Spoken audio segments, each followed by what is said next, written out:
The IRS would love to have said that. As a matter of fact, they've argued unsuccessfully those positions in some cases over the years. But where they've ended up is having to concede that, yes, this is an economic reality of the marketplace. Now the question becomes, how much is the discount reasonably to be? So there's where the battlefield has existed. People doing estate planning, for example, who've structured these sorts of transactions have not uncommonly taken, in some cases, they've gotten greedy and they've taken 75% discounts based on these factors. Those don't hold water. More recently, the discounts that you're seeing are between 25 on the low side to 50, maybe 55% on the high side. Now, this is a generalization, and there are some less than that, and certainly there are some more. But more often, that's the sort of discount you're seeing. But you can see how that's huge if you're doing estate planning from the estate depletion standpoint. Remember, you want to minimize the amount that's going to be there to be taken by the IRS at your death.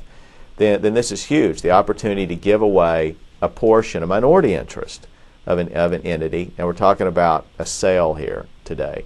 So the opportunity, though, to get this out of your estate and at the same time do it at such a dramatic discount that you minimize or avoid any gift taxes, and you definitely won't pay any taxes on those later on through the estate tax because they're gone if you've structured it correctly.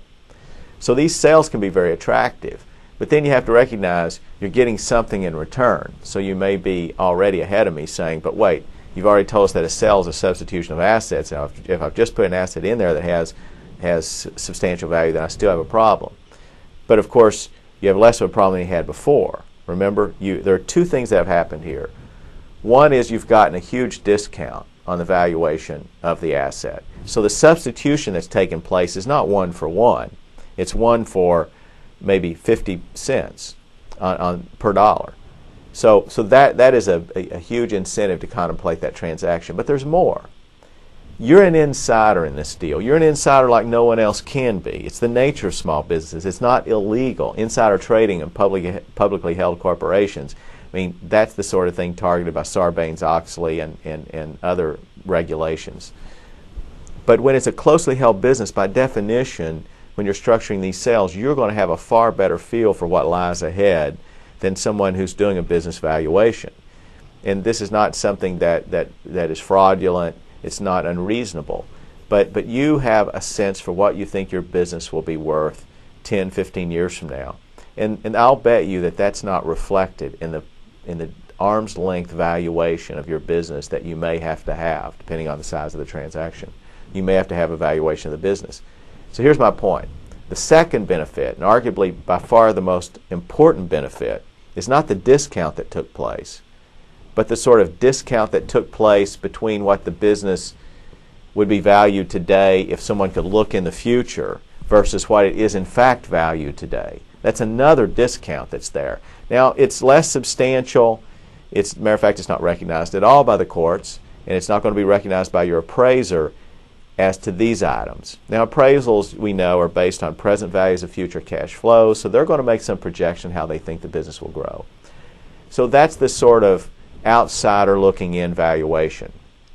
But those of you who own businesses get it. You know what I'm saying. You have a sense about what your business will be 10 years from now that simply is not going to be measurable.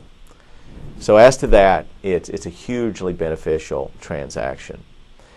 Now, how do you do this, though? And what is it that you take back? Let's assume that there's not substantial liquidity on the part of the person who's acquiring this business interest from you. So how do you do the transaction?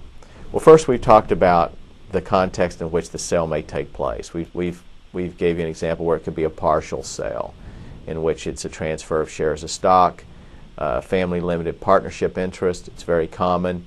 And if it's a limited partnership interest, then that means by definition you're retaining the control of it, which that is a huge discount on the interest that you transfer. So you're retaining control that way.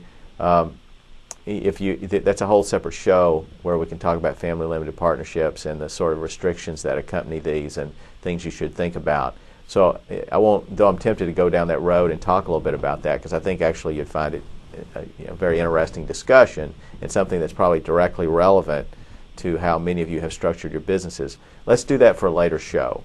So we'll discuss family limited partnerships in a later show. But the bottom line is you're going to have an entity that you're conveying in part or in whole to the other side. Now, of course, if you transfer the entire entity, there's not the minority discounts, etc. But still, there's the valuation arbitrage, I'll call it, that opportunity to take advantage of what you think is a disparity between the market valuation of your business and your personal opinion. So what is it then that you're going to take back when you do this transfer? Well, that brings us back to where we started here. We talked about annuities. Annuities are one way to do that. And what's nice about it is that it's a stream of income. And it's an income that disappears at the date that you die. So usually, now there can be circumstances where you have a right to have a reimbursement based upon the portion that's been paid out. That typically exists with commercial annuities. So rarely do you see that with a private annuity. So I'm going to assume you wouldn't insert such a term. So the annuity that you structure, you and with your children, your adult children, let's assume, would be one in which you will have no value at the date of your death. It disappears. So then that brings up the question as to what amount will be included in my estate. Now you've received a stream of income. Now remember that sort of gamble, that actuarial gamble we talked about? It's not good news to you, I don't think, if I tell you that if you die quickly, then you've received very few payments to have in a bank account to have in your estate. So as a result, that's a sort of estate planning gain. Those are the sort of gains that my clients aren't looking for or hoping for, but I'm pointing that out to you. Some of you will live far beyond the date that you were expected to die, according to the Internal Revenue calculations. And as a result, you have more potentially in bank accounts or some other place unless you've managed to consume it during your lifetime. And as a result, that's not a favorable outcome, oddly enough, though I think you would trade the additional years in exchange for the additional tax liability potentially. So you can see where there's some uncertainty with annuities. No one knows. Neither side of the table knows when this death is going to occur. So you make the calculations according to the terms prescribed by the IRS, and there you go. But another point, though, that there's a little more sophisticated than the point that I just made a few moments ago that I really need to call your attention. When I talk to you about these differences in growth between a valuation and independent valuation, your personal insider opinion, I should hurry to point out on a deeper level what's happening there. Whenever you go to your tables to figure out, gee, what number do I come up with this annuity? And these monies will be paid incidentally out of income from this asset, so it enables your purchaser to make the payments to you directly from income you would otherwise have collected directly yourself. And as a result, there's not the cash flow problem there would otherwise been for your children to buy this business. You've enabled them to do this by transferring something that generates income, which they in turn pay back to you.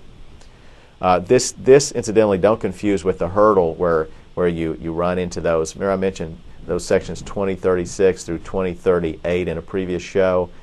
At the risk of entirely losing your attention here, please bear with me. That those provisions apply to when you've retained control of a business, you've retained the income from that business. See, that is not permissible, so it kind of sinks your ship and you get an asset pulled back into your estate. So you attempted to transfer it in a way that minimized your estate and gift taxes, but oops, you did it in such a way to where you violated those rules where you kept some level of control and enjoyment of the asset. And as we've talked in previous shows, you can't do that, because at that point it's sucked back into the estate at your death, and all that estate planning, all those attorney fees were to naught. So how do you avoid that? Well, remember, with a sale, you're not doing that. With this annuity that we just talked about, what are you getting? Well, it may be being paid from income, but that's very different from having the income paid directly to you. What's really happening is whoever owns it at that point, your children, they're getting this money, they're depositing it in their accounts, or they're paying it out to themselves as income, etc., and then they're writing a check to you, which is a payment, an annuity payment that is owed to you. But it's not regarded as simply taking the income of the business, which would not be permissible. So I want you to understand why we've taken some additional steps that we've taken here in developing this plan. We have a number of obstacles that we're trying to avoid in this obstacle course in order to get to the place that we want to be safely. So back to this more deeper analysis of what's happening here. when you develop these tables to determine how much is the annuity payment going to be, well, you have to know what the expected lifespan is. You have to know the interest rate. We've mentioned that that's in the code to be found.